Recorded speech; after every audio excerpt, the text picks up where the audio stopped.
In a major U.S. policy shift, President Donald Trump said on Tuesday he would order the lifting of sanctions on Syria at the behest of Saudi Arabia's crown prince. They've had their share of travesty, war, killing, many years. That's why my administration has already taken the first steps toward restoring normal relations between the United States and Syria for the first time in more than a decade.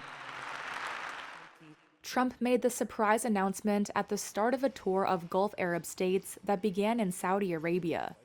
A sanctions reprieve would be a huge boost for Syria's Islamist president and former al-Qaeda commander Ahmed al-Sharaa, who was looking to stabilize a country shattered by more than a decade of civil war.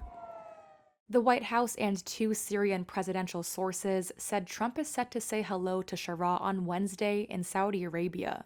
Trump said he made the decision after discussions with Saudi Crown Prince Mohammed bin Salman and Turkish President Tayyip Erdogan, whose governments have both strongly urged the lifting of sanctions. Now it's their time to shine. It's their time to shine. So I say good luck, Syria. Show us something very special. The United Nations, which has been pushing countries to lift sanctions on Syria, welcomed the move. It was important for us to see relief on sanctions on Syria. The U.S. imposed sanctions during Bashar al-Assad's rule. The sanctions cut Syria off from the global financial system and deterred foreign investment and trade, hampering efforts to rebuild from the war.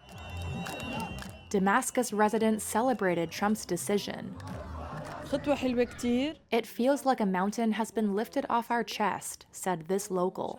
Trump's announcement comes despite Israel's deep suspicion of Sharaa's administration. Israeli officials have continued to describe Sharaa as a jihadist. Sharaa was, for years, the leader of al-Qaeda's official wing in the Syrian conflict. He first joined al-Qaeda in Iraq, where he spent 5 years in a U.S. prison.